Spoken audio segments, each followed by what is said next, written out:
You are now listening to Chakras and Shotguns.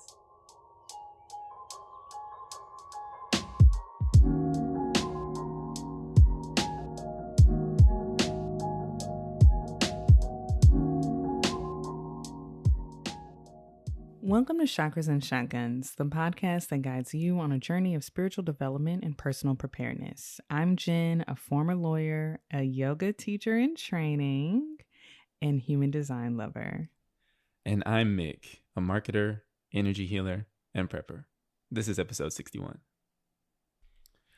What if, in the words of Outkast, one of my favorite hip-hop duos, me and you, your mama and your cousin too, we were all souls hanging out together before we made this leap to earth, and we decided how we would all interact with each other and the lessons that we would all teach each other in this life. Well, that's basically the idea behind soul contracts.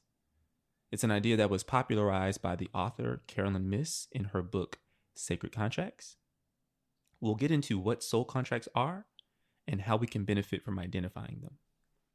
First, though, we want to remind everyone about our newsletter. If you're not already on our mailing list, then you're definitely missing out. We just had one drop this past week on the origins of Easter, which was very interesting because there's some pagan traditions behind the very Christian holiday. So if you're interested in stuff like that, we've done newsletters on the Lunar New Year, self-care, self-love. We have lots of goodies in store, so you don't want to miss out on the next one. Definitely go to chakrasandshotguns.com and sign up. Awesome. So, Jen, you ready to get into a little breath work? Yes. So today for breathwork, I wanted the theme to be about connection, particularly how we relate to everything that's around us. So I'm in this yoga teacher training. We're reading a lot of different books and thinking through a lot of different concepts. And one concept that keeps coming up is the idea that we're just energy. Like scientifically, we know that we're energy. The floor that my feet are on is energy. The car that I drive is just energy. And that when you think about it and reduce it to that fact, you're connected to everything. So that does sound a little like, it is a little airy. I'm an Aquarius, whatever, but we're gonna get grounded as we think about that. So if you can find a comfortable seat or even lay down, that would be nice. And let's begin. I want you to put one hand on your belly and one hand on your heart chakra, which is in the middle of your chest, directly to the right of where your physical heart is. And just hold yourself there. Let's take a deep inhale together, expanding your belly, pushing up on your hand, filling up your chest, your lungs. Then I want you to sigh that breath out back through your mouth. Let's do that again, inhaling in through your nose, expanding your belly. And then exhale all of that air out through your mouth. One more time, inhaling in through your nose. Can you take in a little bit more air? One more sip. And this time, seal your lips and exhale back out through your nose. So now that we're aware of our breath, making sure that you're expanding your belly as you inhale, letting all of the air go as your belly goes back in as you exhale. Think of that as this expansion and contraction. And just get in your body. Feel the earth beneath you if you're fully laying down. If you're in a chair, feeling the chair under your seat, your feet on the floor.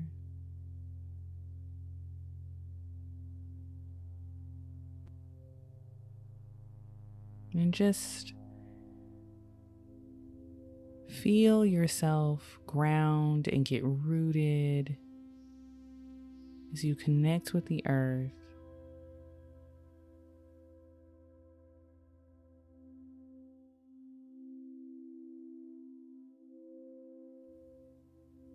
Maybe if you decided to do this outside, is there a breeze? Feeling the elements that are around you.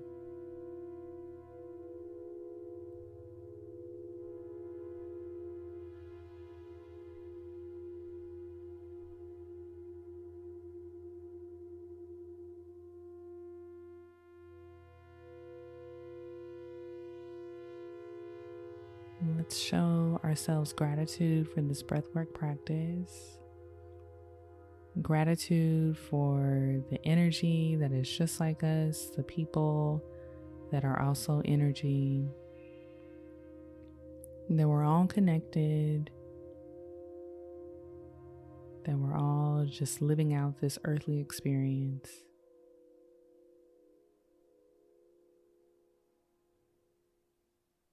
All right, let's get into the main topic.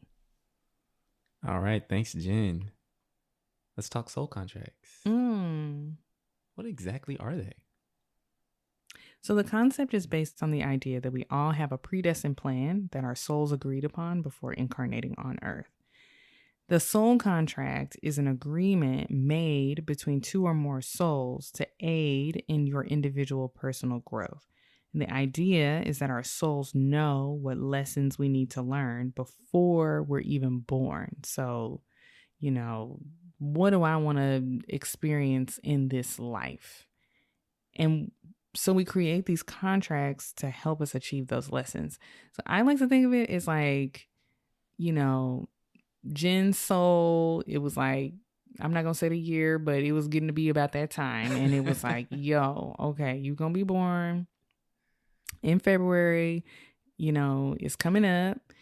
And look, I'm about to go to Earth, y'all. It's a little ghetto, but I kind of want to experience some things. And so, we got together and, made a plan. Maybe there was a PowerPoint.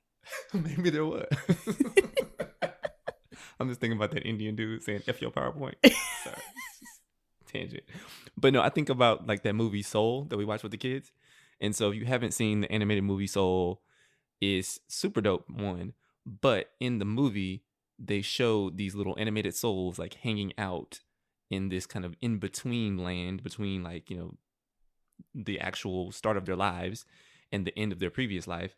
They're like hanging around like this little area, and they're looking down before they make this leap to Earth.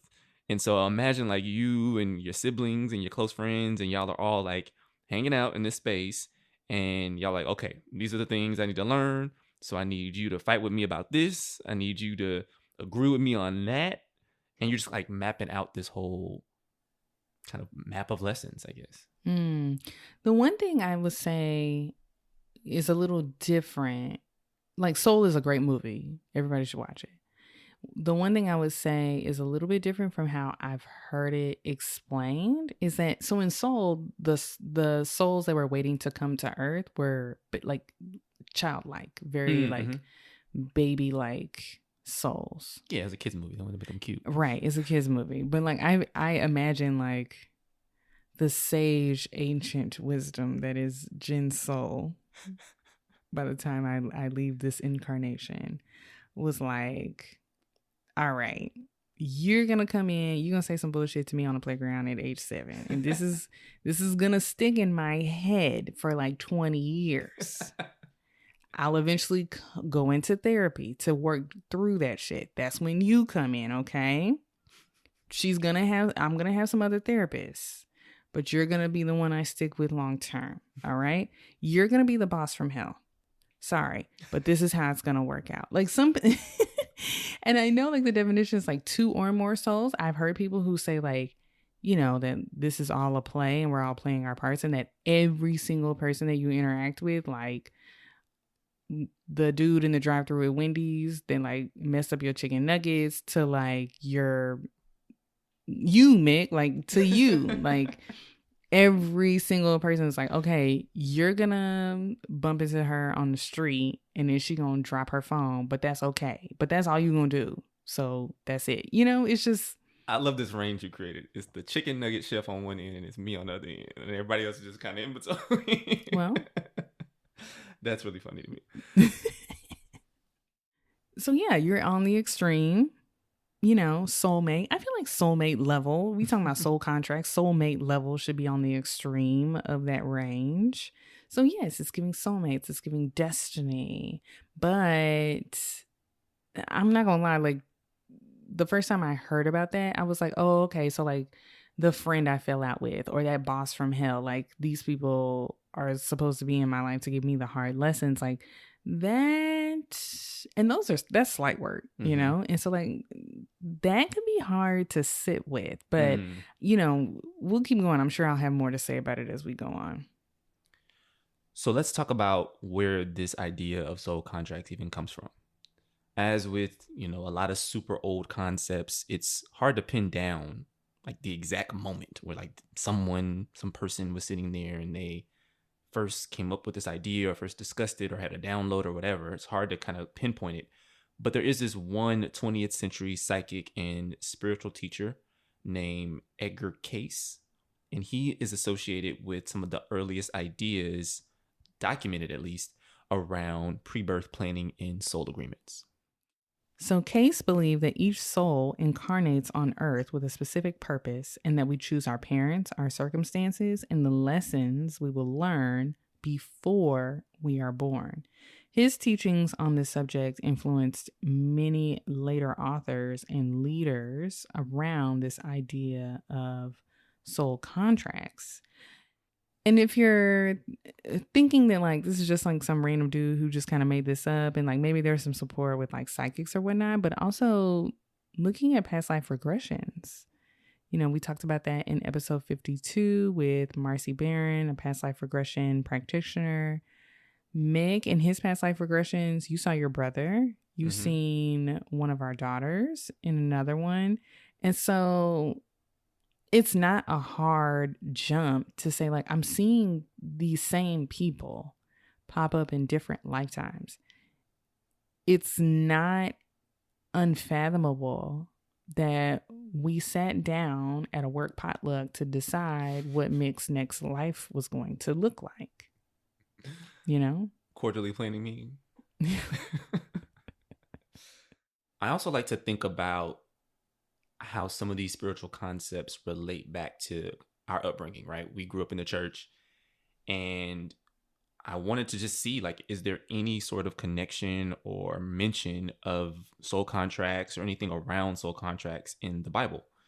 And, my goal with some of this is to, show people that also grew up in the church that a lot of the stuff that we learned is present in other traditions and vice versa, right? There's a lot of universal concepts that show up in the Bible that also show elsewhere. So I did some digging, and with regard to soul contracts, there isn't a specific Bible verse that talks like explicitly about like a contract, but there are two verses that speak to the idea of this predestined path and the fact that that path is determined before birth. And that's really what the foundation of soul contracts is about. So the first verse is Jeremiah chapter 1, verse 5. God says to Jeremiah, "Before I formed you in the womb, I knew you. Before you were born, I set you apart. I appointed you as a prophet to the nations." Sounds like that was part of his soul's purpose, his contract to fulfill, to be this prophet, right? Then in Psalms 139, verse 16, the psalmist writes, "Your eyes saw my unformed body. All the days ordained for me were written in your book before one of them came to be." And that sounds a little bit like what we were talking about in the time episode about how your timeline is somewhat set out. And there's free will, and I'm still wrapping my mind around like how free will works with all of that. But it is another place where you can like pull that thread that like this shows up here as well. Mm-hmm. That's really interesting. There's also, and I was trying to get into this with the breath work. I was playing around with like, do I say it? Do I not say it? And there is this concept, this belief that everything is God and God is in everything. And that's what I was kind of alluding to when I was talking about energy.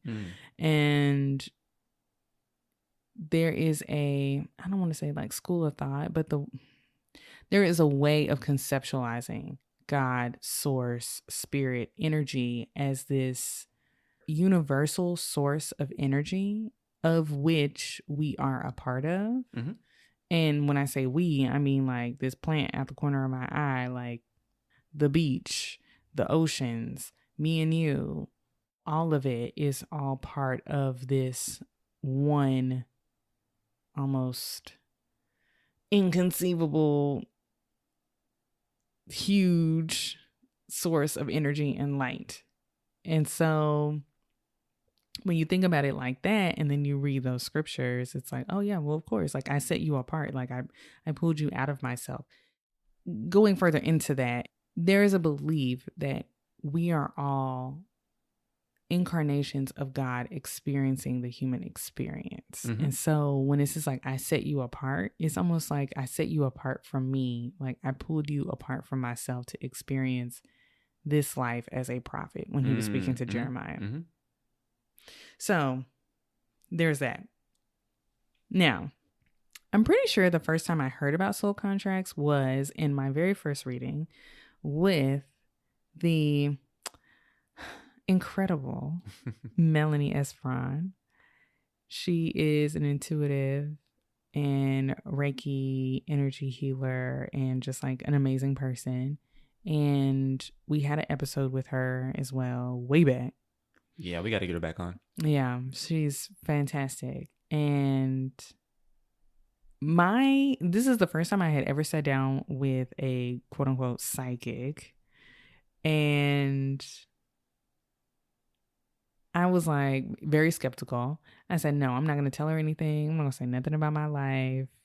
We met her through Mik's sister. So I was like, okay, well, she knows Mik's sister. So she might know a little bit, but I'm not going to tell her nothing. So I was very like, you tell me, girl. And I definitely wasn't going to ask questions. I learned this very early in life. Don't ask questions you don't want the answers to. So I wasn't going to ask like, are Mik and I going to stay together forever? Because what if she said no? What if she said no? Then what am I going to do? But anyways, she out of like when she was doing the reading, she was like, oh, you and your husband, like you made a contract to be together in this life, to build this family, to just like be together. Like basically you're soul mates. But the way she said it was in a different way than I had ever heard anyone describe soulmates before. But she was like, you and your husband, you made an agreement to be together in this life. And I was like, oh, okay. Like how romantical. That's cute. So that was my first time hearing about soul contracts. What about you? Yeah, so similar to you, it also came up in, I think it was my first or second reading with Melanie.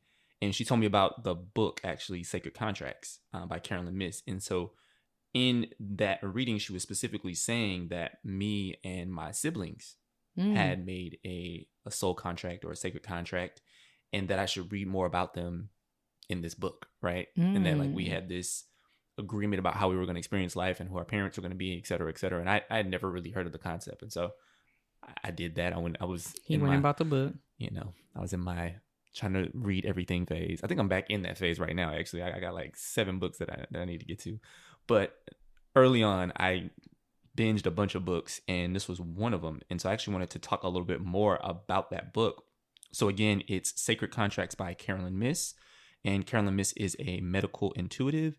And through her work, she saw patterns in how kind of emotional stresses, things like depression, anxiety, fatigue, etc., can manifest in the physical as disease.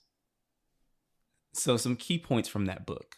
The first one, so the sacred contract that is referred to in the title, it is a summation of all of these individual soul contracts that you make throughout your life. So that could be that soul contract that you made with that chicken nugget person that Jen mentioned earlier. You're making fun, but what if he gave me a free small frosty? And then in that moment, I realized that I am worthy of abundance. Anyway, so again, the sacred contract is like the master agreement that rules over all of these smaller individual soul contracts. Ultimately, your soul contract is what helps you to fulfill your purpose in life. And free will, obviously, is still an important concept, as we talked about before, but it comes specifically into play at these junctures that are referred to as choice points. So think you get a job opportunity across the country and you decide to take it, or you are deciding whether or not you'll marry the specific person. And these are these major points that can move things closer or further away from your purpose in life. Mm. The other major concept in the book is that you can understand your sacred contract by understanding your archetypes. And so archetypes, if you are unfamiliar with the concept of the word, it's basically these kind of universal characters that show up throughout literature, throughout history. Think like the jester or the king or the warrior. These are like very common archetypes that just show up over and over and over again. Each person, according to Carolyn Myss, has 12 archetypes. And by identifying them, you can better know your purpose. I don't want to go into too much detail because literally half the book goes into the process for determining your archetypes and how to build what she calls an archetype wheel. So you put all your archetypes on this wheel and it can help you kind of further understand your soul contract. To understand that more, you'll have to kind of get the book or go to her website to figure that out on your own. One thing you said in there, Mik, it made me think of something else Melanie said about free will and like those junctures, like those choice points. So if you have a reading with Melanie, she basically tells you like, this is where you're headed. And my job is to kind of connect you directly to that. Like the quickest, what do they say? The fastest way between 2 points is a straight line. Okay. Yeah. Thank you. But at the same time, she says you completely have free will to do whatever you want to do. And basically she's like, you can spin your wheels, but you gonna be at point B. Eventually. So let's be efficient about it. So that came up. Something I've also been working through lately as I learn more about these types of concepts and these more like, I don't know, philosophical ways of thinking of how we interact with each other, where we came from, what is the meaning of life, all of these things, is that they can be, that people will just kind of say them and it doesn't seem like there's any space for people who have gone through and are going through very real trauma. So if I sat down with someone who was a victim of something very traumatic, like child abuse or something, and I tell them, oh, well, you made a contract probably with your abuser that this is something you wanted to experience, and they had not healed from that, or even if they had, if that was me, I would be like, well, fuck you. I don't want to talk about that. Like, what do you mean? Like, you can't just very flippantly say like, well, that was a lesson for you. You know, that was something for you to learn from. So Carolyn Myss does talk about trauma in her book, and that you can make these pre-birth arrangements to experience certain challenges and hardships, which can be the catalyst for spiritual awakening and personal evolution. And that sounds cool, I guess. I mean, but if the hardship is like, I didn't get into the school I wanted to get into, but then I ended up being a dentist on the cutting edge of, I don't know, cavity repair or whatever, then great. But if you're talking about like some real like grief, real loss, real trauma, saying like, oh, but you're more enlightened now. It's like, girl, that ain't cool. Yeah, I hear you. It really feels along the same lines of back in the day when we were growing up in the church and, you know, someone would talk about something that they were going through. Maybe they were giving a testimony during Bible study, or they told the pastor, one day, and he decided to loop it into the sermon, right? And said, one of my congregation members told me about XYZ, right? That was this really traumatic event. And they would, I don't want to say dismiss it, but almost like put it in this bucket of like, well, that's just God's will, right? And it's like a tough message to give somebody. It feels like it almost lacks a little bit of empathy to just say, well, that's God's will. You know what I mean? Yeah. And then would be upset if the person who heard that was angry with God. Exactly. Like, they lost someone that was very dear to them, and you told them, well, it was God's will for them to get cancer and die. Sorry. And we just have to trust that God did it for our own good or something like that. And you're just like, what? If you believe it, then you end up being very angry at God. I think Soul Contracts takes it one step further and says, oh, but baby, you signed up for this. Like, you were in the meeting and you were like, hell yeah, let's do it. Grief. Like, that's tough. That's tough. Yeah.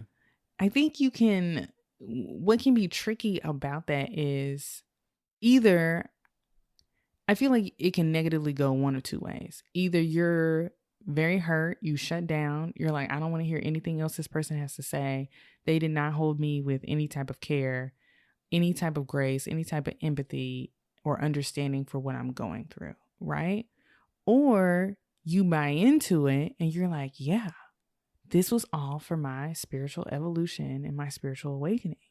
And I'm going to completely bypass the real healing work that I have to do around this trauma. Mm-hmm. And we've talked about toxic positivity in episode 43, about how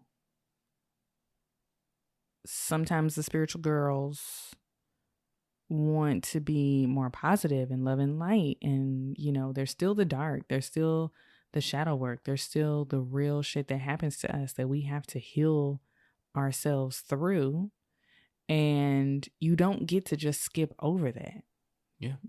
Yes, there are lessons in the healing. And maybe that's the better way to frame it. Yeah. That there are lessons in the healing. Not in the trauma. It's the healing from the trauma, right? Exactly. So, yeah, I think the healing is key here, right? I think Carolyn Miss, she did note that trauma can lead to negative patterns and behaviors if, that trauma isn't processed properly and healed from, right?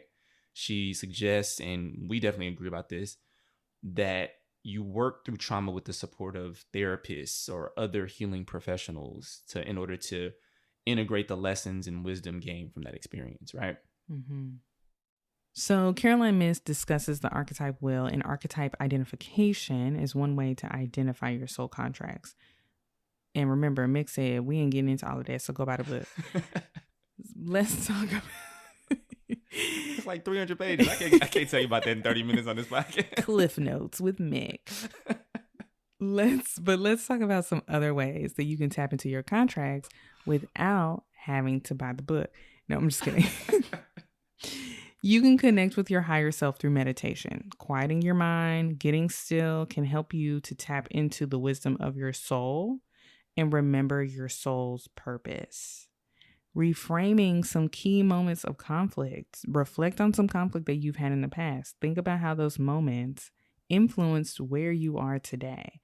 Was there a lesson that you learned? Have there been any subsequent conflicts that featured similar themes? This one very much so resonates with me. I don't think I've gone into a lot of detail about it, but I had a very huge falling out with a very close friend of mine almost 4 years ago. And it was very hurtful, and it was very much so a grieving process. And I just didn't get it. I feel like it probably hit us both like what felt like out of nowhere. At the same time, I had started working with a new therapist. I was going through a lot with work. I had a 6-month-old kid. I was a new mom. Like, it felt like everything kind of happened all at the same time. And preparing for this episode and thinking through that, of the potential of this person, this soul meeting with my soul and saying, all right, girl, we're going to be besties. We're going to be like really, really close. And then one day it just ain't going to go right. And we might not talk ever again. I don't know, because I wasn't at the meeting. I mean, I was at the meeting, but my memory was not at the meeting. So I don't know how this is all going to end up playing out. But so far, it's been 4 years.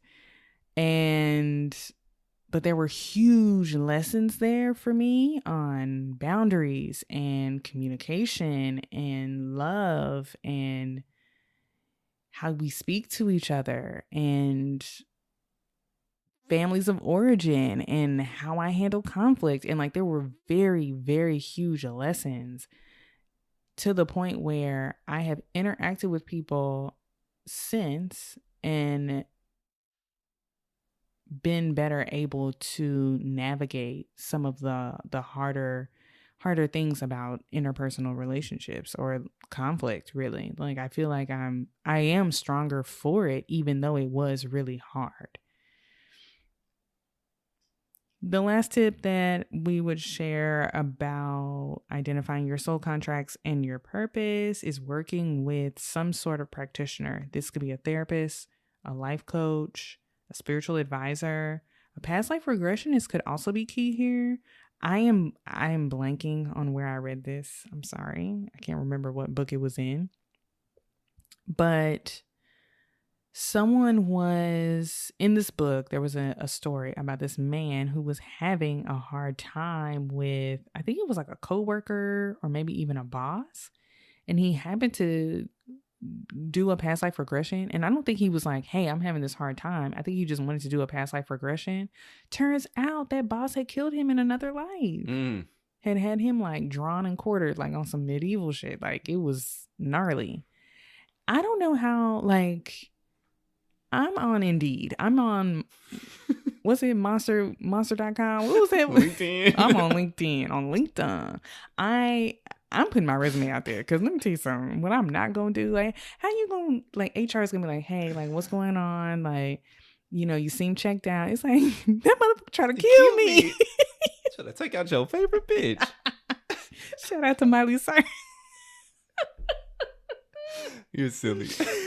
But like, could you go back to work for a boss and he killed you in a past life? Nah, they would have got that notice. Baby, I would be in every team meeting just squinting. Like, why are you looking at me like that? It's like, I know you. Like, our souls know each other, and I hated you then and I hate you now. It's on site.